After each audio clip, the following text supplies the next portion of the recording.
A história de Santa Filomena, contada por ela mesma, a serva de Deus, Maria Luísa. Apesar de inúmeras pesquisas feitas por historiadores e outros especialistas, não foi possível até hoje encontrar qualquer documento sobre a vida de Santa Filomena no curto espaço de tempo que viveu neste mundo. Para além dos desenhos, inscrições e objetos encontrados em seu túmulo nas catacumbas de Priscila, em Roma, nada mais se conhecia acerca da jovem mártir. Entretanto, os seus devotos alimentavam continuamente o desejo e a necessidade de saber algo mais a seu respeito, e nisso mesmo lhe davam conhecimento nas suas orações, suplicando-lhe que lhes concedesse a graça de descrever os fatos ocorridos na sua vida. Maria Luísa de Jesus, serva de Deus. Santa Filomena mais uma vez satisfez os seus pedidos através de revelações a 3 pessoas desconhecidas entre si e vivendo distantes uma das outras. Um sacerdote, um artífice e uma religiosa de Nápoles, a quem descreveu em pormenor a história de sua vida e o que sofreu por amor a Cristo. Comparadas essas 3 revelações, verificou-se que coincidiam praticamente em tudo, sendo por isso consideradas idênticas. Uma delas, porém, era mais detalhada, sendo a sua destinatária a Madre Maria Luísa de Jesus, uma terciária dominicana, fundadora da Ordem das Oblatas de Nossa Senhora das Dores. A 3 de agosto de 1833, esta freira estava a rezar perante uma imagem de Santa Filomena, quando sentiu o grande desejo de conhecer o verdadeiro dia do seu martírio, pois 10 de agosto era o dia em que suas relíquias tinham chegado a Mugnano, um grande dia para esta localidade, mas não tão importante para quem vivia noutros locais. Tinha sentido muitas vezes essa curiosidade e mais uma vez esse desejo inundou-lhe o coração. Então, subitamente começou a sentir os olhos a fecharem-se, sem conseguir abri-los, e a ouvir uma voz amável e suave vindo da direção da imagem, que lhe dizia: Sou filha do rei de um pequeno estado grego. Minha mãe também era de sangue real. Como não tinham descendência, meus pais ofereciam constantemente sacrifícios e preces aos seus falsos deuses para alcançarem a graça de um filho. Estava nesse tempo com a nossa família um doutor romano, chamado Públio, agora santo da corte celeste, apesar de não ter sido mártir. Impressionado com a cegueira espiritual dos seus soberanos e comovido com a mágoa que eles manifestavam, foi inspirado pelo Espírito Santo a falar-lhes da nossa fé e afirmar-lhes que as suas orações seriam ouvidas se eles abraçassem a religião cristã. O seu eloquente fervor penetrou o coração de meus pais e, ao mesmo tempo, o espírito de ambos foi iluminado pela graça divina. Depois de madura deliberação, receberam finalmente o santo sacramento do batismo. Nasci no princípio do ano seguinte, a 10 de janeiro, e chamaram-me Lumena ou Luz, porque nascera sob a luz da fé, a que meus pais votavam agora ardente devoção. Deram-me no batismo o nome de Filomena, isto é, amiga da luz, que me iluminou a alma pela graça desse sacramento. A divina providência permitiu que o epitáfio do meu sarcófago fosse exarado neste verdadeiro sentido, apesar dos intérpretes não terem percebido que esse era o pensamento exato no espírito daqueles que primeiramente o escreveram. Meus pais dedicavam-me a maior afeição possível, e meu pai não podia conformar-se com a ideia de me ter fora das suas vistas.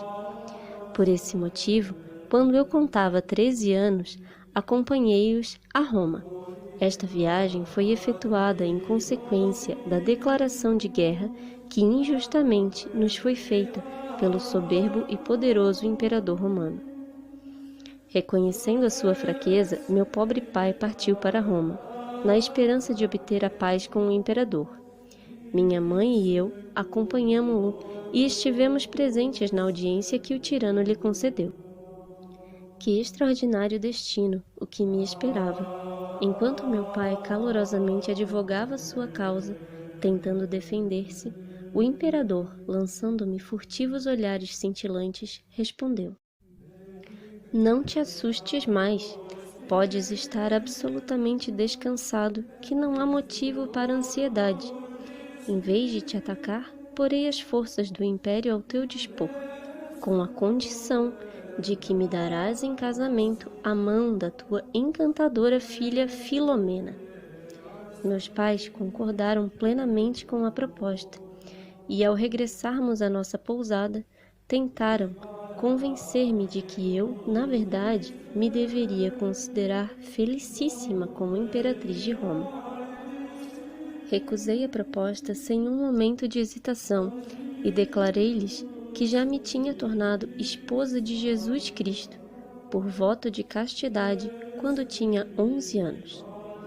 Meu pai, então, por todos os meios, diligenciou provar-me que uma criança da minha idade não podia dispor de si própria como lhe aprouvesse e invocou toda a sua autoridade para me obrigar a obedecer. Mas o meu divino esposo deu-me a necessária coragem para permanecer firme na minha resolução. Quando o imperador foi informado da minha resposta, considerou-a mero pretexto para lhe sermos desleais, e disse a meu pai: Tragam-me aqui a princesa Filomena, e eu verei se posso convencê-la ou não. Meu pai foi me buscar, mas vendo que a minha resolução era inabalável, ele e minha mãe, ambos se lançaram aos meus pés, suplicando-me que mudasse de propósito. Filha, exclamavam eles, tem dó de teus pais, tem piedade do nosso reino. Eu respondi que os meus pais e o meu reino eram o céu. Deus e a minha virgindade estavam, para mim, acima de tudo mais. No entanto, não podemos deixar de obedecer ao imperador, apresentando-nos no palácio. Ele, primeiro, usou de toda espécie de promessas e de lisonjas para me induzir a aceitar o casamento, mas tudo foi em vão. Depois recorreu a ameaças, mas sem melhor resultado. Por fim, num acesso de desespero, impelido pelo demônio da luxúria, ordenou que eu fosse atirada para um cárcere, nos subterrâneos do Palácio Imperial. Aí amarraram-me os pés e as mãos e carregaram-me de cadeias, na esperança de assim me constrangerem a casar com aquele homem em cuja alma só imperava o espírito das trevas. Todos os dias ele vinha renovar os seus galanteios. Aliviavam-me de ferros, de modo que eu podia tomar um pouco de pão e água. Mas o imperador, ao ver que os seus esforços eram inúteis, mandava que se repetissem as torturas. Durante todo esse tempo, o meu divino esposo me amparou. Constantemente eu me encomendava a Jesus e a sua mãe bendita. Passavam-se estas cenas havia 37 dias, quando a rainha do céu me apareceu, aureolada por uma luz deslumbrante e sustendo nos braços o seu divino filho.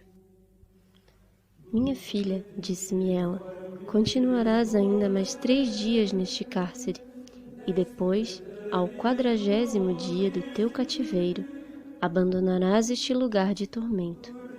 Ao ouvir essas palavras animadoras, o meu coração pulsou de alegria, mas a bendita Mãe de Deus continuou: Quando o abandonares, sofrerás ainda cruéis torturas por amor de meu filho.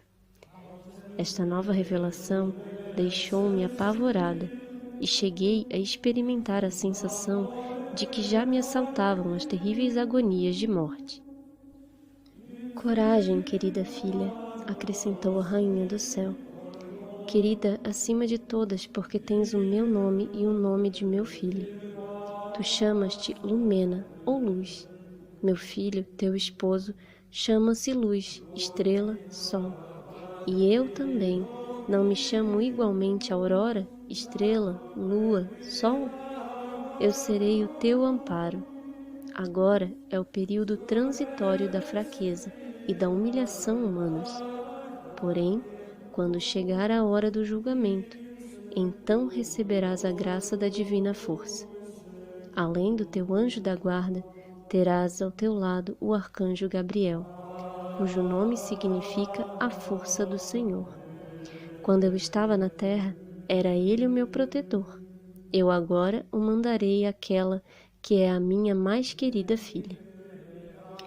Estas palavras tranquilizadoras reanimaram a minha coragem e a visão desapareceu, deixando na masmorra um perfume celeste. O imperador, perdendo a esperança de me fazer ceder aos seus desejos, recorreu às maiores torturas, com o fim de me aterrorizar e assim conseguir que eu quebrasse meu voto feito a Deus. Ordenou que eu fosse amarrada a uma coluna e cruelmente açoitada, acompanhando-se ainda o bárbaro suplício de horríveis blasfêmias. Dizia o tirano: visto que é tão persistente em preferir um malfeitor, condenado à morte pelos seus próprios compatriotas, a um imperador como eu, sofra ela o castigo merecido. Vendo que, apesar de eu estar toda numa chaga, a minha resolução continuava inalterável, mandou que tornassem a levar-me para a prisão, onde deveria agonizar e morrer. Estava eu lançando meu pensamento para além da morte, esperando descansar no seio do meu esposo, quando me apareceram 2 anjos resplandecentes e derramaram um bálsamo celestial sobre as minhas feridas. Estava curada. Na manhã seguinte, o imperador ficou assombrado ao saber a notícia. Vendo-me ainda mais forte e mais bela que nunca, esforçou-se por me convencer de que eu recebera aquele benefício de Júpiter, que para mim destinava a coroa imperial. O Espírito Santo inspirou-me e refutei aquele sofisma, ao mesmo tempo que resisti às blandícias do imperador. Louco de raiva, deu ordem para que me prendessem ao pescoço uma âncora de ferro e me lançassem ao Tibre. Mas Jesus, para mostrar o seu poder e confundir os falsos deuses, mais uma vez mandou em meu auxílio os seus 2 anjos, que cortaram a corda e a âncora caiu no fundo do rio, onde ficou encravada no lodo. Trouxeram-me então para a margem, sem que uma gota de água tivesse tocado nas minhas roupas. Este milagre converteu um grande número dos que o presenciaram. Diocleciano, mais obstinadamente cego que o faraó, declarou então que eu devia ser feiticeira e ordenou que me trespassassem de setas. Mortalmente ferida, quase morta, uma vez mais fui atirada para a prisão. Em vez da morte, que muito naturalmente devia ter vindo, o Altíssimo fez-me dormir um sono reparador, depois do qual acordei ainda mais bela do que era.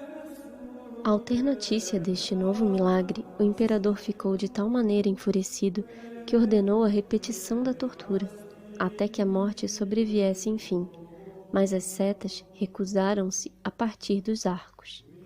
Diocleciano insistia em que semelhante fato era determinado por um poder mágico, e na esperança de que esse encantamento se aniquilasse diante do fogo, deu ordem para que as setas fossem aquecidas numa fornalha até ficarem rubras.